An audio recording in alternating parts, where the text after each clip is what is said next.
Dans la vidéo précédente, on a vu comment une simple équation mathématique pouvait devenir un neurone artificiel. Mais une question revient toujours. Comment on transforme ça en vrai sur un ordinateur?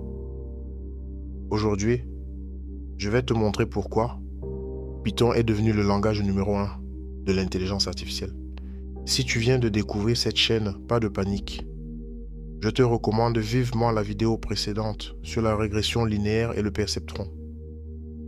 Tout ce qu'on va voir aujourd'hui vient directement de là. Je te mets le lien juste ici et dans la description. J'ai créé un dossier pour mon premier projet Python. On va commencer très simplement. Python est un langage de programmation. Mais contrairement à ce qu'on imagine, programmer, ce n'est pas parler à une machine dans un langage compliqué. Python a été conçu pour être lisible, proche du langage humain et rapide à utiliser. C'est pour ça qu'il est massivement utilisé en intelligence artificielle, en data science et en recherche scientifique. Avant de coder, il nous faut deux choses très simples: Python et un éditeur de code. Je te montre les grandes étapes à l'écran. Le but ici, ce n'est pas de tout retenir, mais de comprendre le chemin. On commence par ouvrir un navigateur. Moi, j'utilise Edge, mais Chrome ou Firefox, c'est pareil. Dans la barre d'adresse, je tape simplement python.org. Très important, on passe toujours par le site officiel pour éviter les mauvaises versions ou les virus. Une fois sur le site, je clique sur Downloads, puis sur Windows, si tu es sur Windows comme moi. Ici, on va faire très simple. On descend jusqu'à la section Stable Releases. Tu vois plusieurs versions. Ici, je choisis Python 3.13, la dernière version stable. La version 3,14 est plus récente. Mais pour débuter, la stabilité est plus importante que la nouveauté.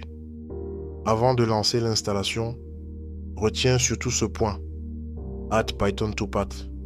Si tu oublies cette case, Python ne fonctionnera pas correctement. Une fois que c'est fait, on lance l'installation.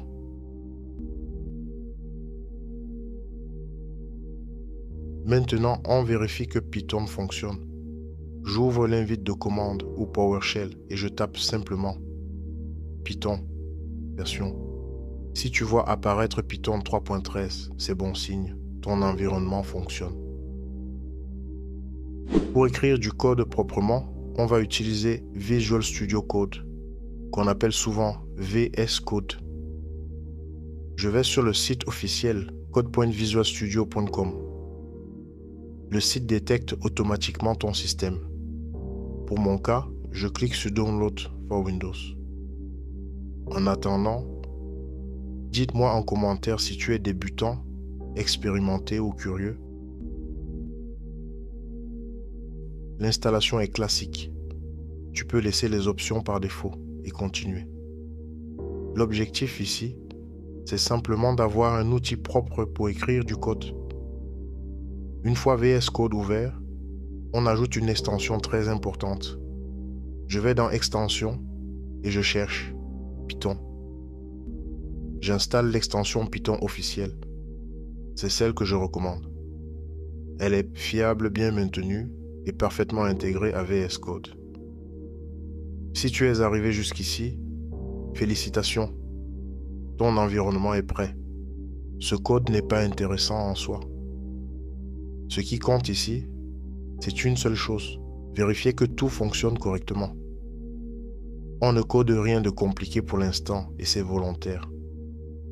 Maintenant que tout est en place, je crée un nouveau fichier Python. Je l'appelle par exemple test.py. Je peux ensuite lancer le programme en écrivant Python est prêt pour l'IA. On le verra plus tard.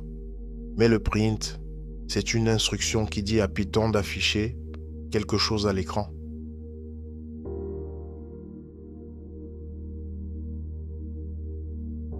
Et voilà, Python fonctionne. VS Code fonctionne. Si on récapitule, une équation devient un neurone artificiel. Python permet de transformer cette idée en programme. Et l'IA commence toujours par des choses simples. Dans la prochaine vidéo, je te montrerai les mathématiques vraiment utiles en intelligence artificielle, sans formules compliquées et sans revenir au cauchemar de l'école. Si cette vidéo t'a aidé, mets un like, abonne-toi et dis-moi en commentaire. Qu'est-ce qui te fait le plus peur quand tu entends programmation ou maths? On se retrouve très vite pour la suite.